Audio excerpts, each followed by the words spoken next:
इतने टेस्टी कबाब के पराठे कि कोई यकीन ही नहीं करेगा ये सावन स्पेशल हैं। बाजार वाले कबाब भूल जाओ, ये घर वाले कबाब के पराठे सब पर भारी पड़ेंगे। यहाँ पे मैंने घुइयाँ ले लिए। घुइयाँ को बहुत अच्छे से 4-5 पानी से धो लीजिए। मैं तो क्या करती हूँ ना, 5 मिनट पहले भिगो देती हूँ घुइयाँ, ताकि उसकी मट्टी बहुत अच्छे से निकल जाए। अब इसमें पानी ऐड ऑन करेंगे। पानी बस ज़्यादा नहीं करना है, घुइयाँ के नीचे ही रहे। ये देखिए, ऊपर तक पानी नहीं ऐड ऑन करना है। बस अब इसमें 2 सीटी लगाएंगे हम, ज़्यादा नहीं।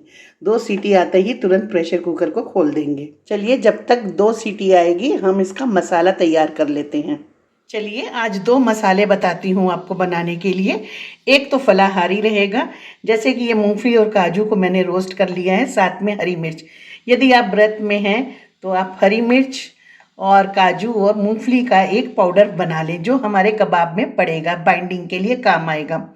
और यदि आप व्रत में नहीं हैं तो आप नीम की पत्ती और ये भुना चना भी मिक्स कर सकते हैं, तो ये बहुत अच्छा फ्लेवर देगा। और अगर आप व्रत में ये नहीं खाते हैं चना और ये, तो आप सिर्फ इन दोनों का बनाइए। तो चलो भाई, आज पहले हम मसाला ही बना के रख लेते हैं। ये है मूंगफली और काजू, हरी मिर्च, जिसको आप किसी भी व्रत में बिंदास यूज़ कर सकते हैं।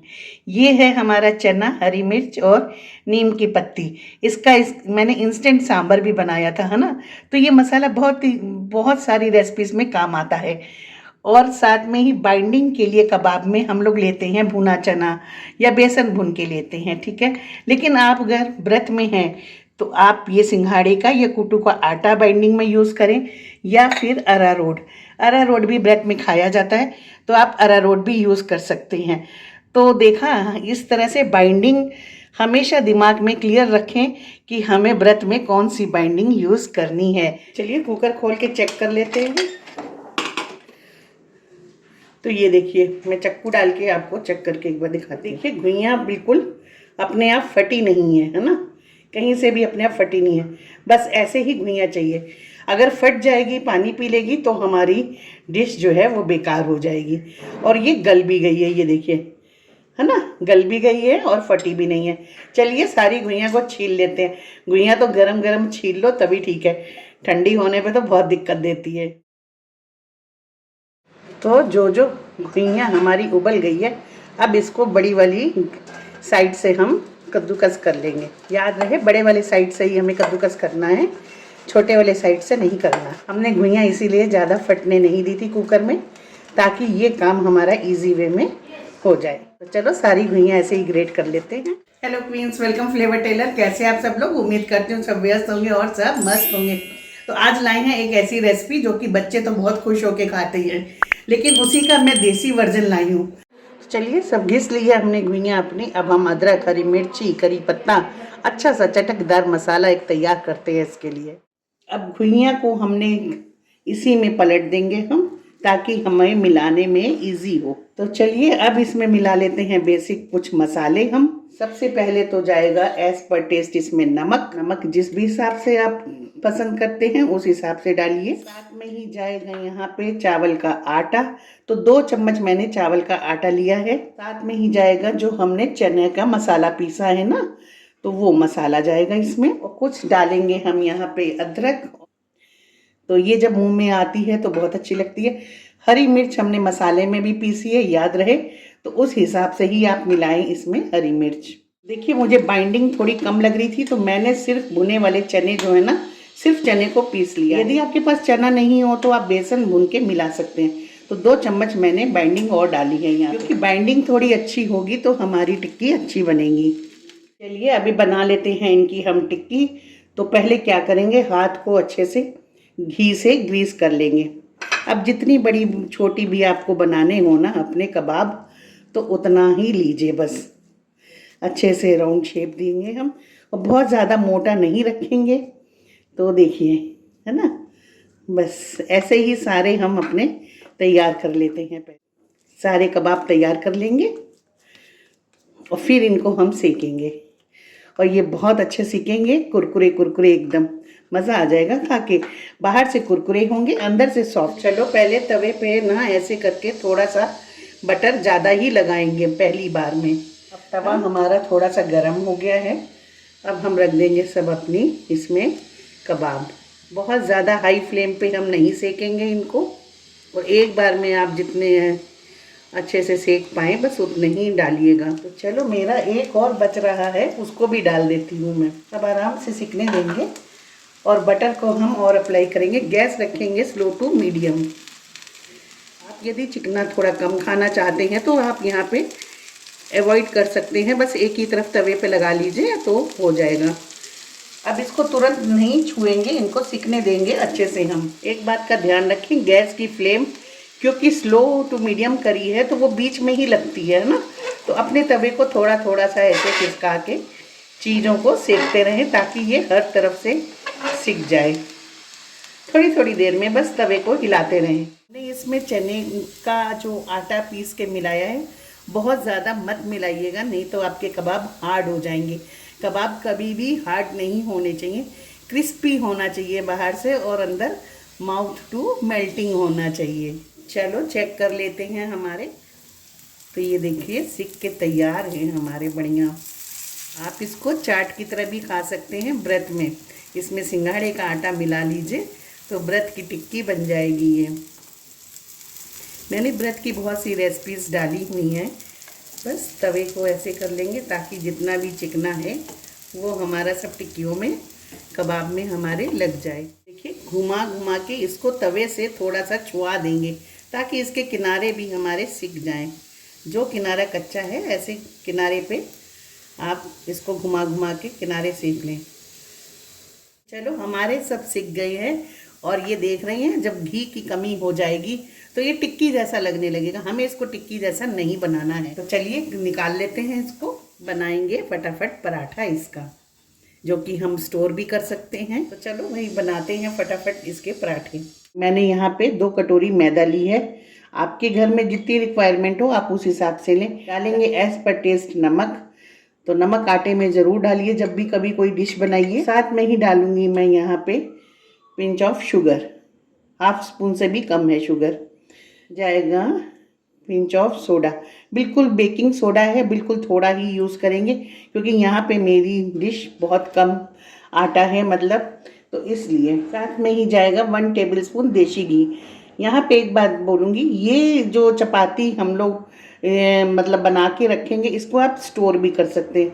यदि आप स्टोर करने वाला बना रहे हैं ना फ्रीज़र में इसको आप रख लीजिए तो 15-20 दिन आराम से यूज़ कर सकते हैं। तो यदि आप इसको स्टोर के लिए बना रहे हैं तो आप इसमें देसी घी नहीं ऐड ऑन करिए, रिफाइंड ऐड ऑन करिए, क्योंकि देसी घी क्या है ना जाके जम जाएगा तो फिर हमारे जो चपातीज़ हैं और जो टैकोज़ हैं कह लीजिए, या फ्रैंकी के लिए जो भी आप बना रहे हैं, तो वो फिर बहुत हार्ड हो जाएगी। तो चलिए बहुत अच्छे से पहले इन सबको कर लेंगे हम मिक्स। यहाँ पे हम पानी का यूज़ नहीं करेंगे, यहाँ पे हम डालेंगे दूध। इसको दूध से ही सानना बिल्कुल मस्ट है। थोड़ा थोड़ा दूध डालेंगे, एक साथ ज़्यादा नहीं डालेंगे। तो ध्यान रहे दूध आपका फ्रिज का नहीं होना चाहिए, बस रूम टेम्परेचर का दूध हो तो ठीक है। और आप लोग कहाँ कहाँ से मेरी वीडियोस देखते हैं ज़रूर बताइए कमेंट में। मेरी वीडियोस कैसी लगती हैं तो वो भी बताइए। पसंद आती हैं तो लाइक करिए, शेयर करिए, और सबसे ज़रूरी बात है कि मुझे सब्सक्राइब करें। अपना प्यार आप दें मुझे तो मैं भी आगे ग्रो कर पाऊँगी। तो देखें बस एक, ये देखिए अब इसको आटे को हमें रेस्ट करने के लिए कम से कम भी 10 मिनट तो दीजिए ही दीजिए। अगर आप 15-20 मिनट देते हैं तो बहुत अच्छी बात है, और नहीं तो 10 मिनट तो इसको दीजिए। इसको 15 मिनट का रेस्ट दूंगी। और ये मेरा छोटा जो चाय का गिलास है ना, ये पौन गिलास मेरा यहाँ तक दूध इसमें लग गया है। तो चलिए इसको रेस्ट करने देते हैं। तो चलो फटाफट लगाते हैं सूखा आटा हाथ में, थोड़ा सा डस्ट कर लेंगे और फिर लोई तोड़ेंगे। अब जितनी बड़ी भी हमको चपाती बनानी है ना, तो बस बहुत ज़्यादा मोटी नहीं बनाएंगे। और ये बहुत जल्दी जल्दी सीख जाएंगी क्योंकि हम स्टोर करने के लिए बना रहे हैं ना, तो इनको पूरा नहीं सेकना है। तो देख रहे हैं आप, देखिए बस ऐसे ही बेलते जाएंगे और सेकते जाएंगे। देखा कैसे गोल गोल पतली पतली बन के हमारी बिल्कुल तैयार हैं। बिना घी के बेली है, बिना घी के ही सेकेंगे। तो देखिए धीमी गैस पे ही है तवा, फटाफट सिक जाएंगी। ये देखें, बस देख रहे हैं ना, ये सिक गई। ये देखिए, इसीलिए इसको पतला बेलना ज़रूरी है क्योंकि हमने इसमें सोडा ऐड ऑन किया है ना, तो सोडे के बाद ये थोड़ी सी फूलती है ना, मोटी मोटी सी लगती है। तो बस इतना ही सेकना है, इसमें घी नहीं लगाना है हमको। बस अब क्या करना है, इनको सेकते जाना है। और ऐसे कोई स्टैंड ले लीजिएगा आप अपने यहाँ, तो उस स्टैंड के ऊपर रखते जाएंगे ताकि हमारी चपाती पसीजेगी नहीं। ऐसे ही सारी चपाती हम तैयार कर लेंगे। तो देखें, ये सारी सेक के मैंने ऐसे रख लिए है ना। अब ये थोड़ी ठंडी हो जाएगी, जब थोड़ा सा ठंडा हो जाएगा फिर इनको हम पैक करके और डीप फ्रीज़र में रख देंगे। तो देखिए ये वही चपातीज़ हैं जो हमने तैयार करके रखी हैं। तो एक चपाती लेंगे, इस तवे पे ऐसे डालेंगे। तो ध्यान रहे, इनको बहुत अच्छे से हमें सेकना है ताकि ये क्रिस्पी हो जाएं। और इसमें हम क्या करेंगे, एक साइड या आप बटर या घी, जो भी आपका मन हो, रिफाइंड घी, तेल, जो भी आप यूज़ करना चाहें। मैंने यहाँ पे बटर लिया है, एक साइड पे बटर लगाएंगे हम और दूसरी साइड नहीं लगाएंगे। और बहुत अच्छे से इनको दबा दबा के हम सेकेंगे। जब तक ये सिक रही है, हमने देखिए कुछ वेजिटेबल्स काट लिए। धनिया है, शिमला मिर्च, गाजर, खीरा। आप जो भी चीज़ लेना चाहें, जो भी आपके बच्चे खाते हों, आप खाते हों, वो चीज़ आप आराम से यूज़ करें। तो स्लो टू मीडियम में सेकना है ताकि ये हमारी एकदम क्रिस्पी हो जाएं। बस देख रहे हैं, एक साइड मैंने बटर लगाया है, दूसरी साइड हमें नहीं लगाना है बटर। गैस को कर दिया मैंने बिल्कुल स्लो। ये देखिए, ये इधर से बहुत अच्छे से सिक गई है। दूसरी साइड अब हमको क्या करना है, गैस को बिल्कुल स्लो कर देंगे। अब लगाएंगे झटपट हम अपनी सारी चीज़ें। क्योंकि ये बन रही है देसी फ्रैंकी, तो यहाँ पे हमने लिया है दही। तो यहाँ पे हम दही का इस्तेमाल करेंगे। लगाएंगे हरी चटनी। यदि आप सॉस वगैरह लगाना चाहें तो पूरी तरह से ऑप्शनल है, आप लगा सकते हैं। लेकिन यहाँ पे मैंने इसको देसी ही स्टाइल में रखा है। तवा मेरा काफ़ी गर्म हो गया तो मैंने गैस को कर दिया है बंद। साथ में ही जाएगी इमली की खट्टी मीठी चटनी। हम डालेंगे अपने कबाब जो कि हमने तैयार करके रखे थे घुइयाँ के। अब इसी के ऊपर डाल देंगे हम कुछ वेजिटेबल्स अपनी। और मैं तो कहती हूँ वेजिटेबल्स खूब डालिए, बच्चों के लिए बहुत अच्छा है। मैं डालूँगी मैं हरी मिर्च, क्योंकि बेटी खाएगी मेरी, उसको हरी मिर्च काफ़ी पसंद है। और इसके साथ ही डालेंगे हम थोड़ा सा ये चना जो हमने डाला था ना पीस के मसाला कबाब में, वही वाला ये मसाला है। इसको थोड़ा सा हम बुरक देंगे तो ये बहुत अच्छा टेस्ट देगा। थोड़ा सा बटर हम ऊपर से डाल दें। तो ये देखें, एकदम लोडेड हमारा टैकोस कह लीजिए, फ्रैंकी कह लीजिए, देसी स्टाइल की कुछ भी आप बोल लीजिए, कितना एकदम लोडेड बन गया है ना। इसको प्लेट पे रख के दिखाती हूँ। तो देखो फुल लोडेड है बिल्कुल, और क्रिस्पी कितना है ये देखिए। और घी हमने एक तरफ नहीं लगाया था तो ये हाथ भी ऑयली नहीं करेगा खाने में। तो ज़रूर से दीजिए ऐसे बना के। ये देखिए, तो ये देखो कितना बढ़िया बन गया है ना बिल्कुल। और है बिल्कुल जैन रेसिपी। मुझे नहीं पता जैन लोग घुइयाँ खाते हैं कि नहीं खाते हैं, लेकिन पूरी तरह से ये वेज रेसिपी तो है ही है। तो चलो भाई, ज़रूर से बना के खिलाइए आपकी घुइयाँ प्रेमियों को, तो बहुत अच्छा लगेगा ये। और बहुत ही अच्छा बन के तैयार हुआ है। तो देख लीजिए कितना बढ़िया बना है। तो चलो फटाफट व्रत में बनाओ। मैंने तो मैदा से बनाया है। आप व्रत में यदि सावन में एक टाइम खाना खाते हैं, कुछ लोग एक टाइम खाना खाते हैं, तो आप गेहूं के आटे से बनाइए। इसको आप जो है ना कुट्टू के आटे से भी बना सकते हैं, उसमें भी बहुत अच्छा बनेगा ये रोल। बहुत यमी बना। इतना लोडेड कर दिया ना मैंने, एक खा के बिल्कुल पेट फुल हो जाएगा। तो चलिए इसी के साथ करते हैं bye bye. Safe take care, we love you.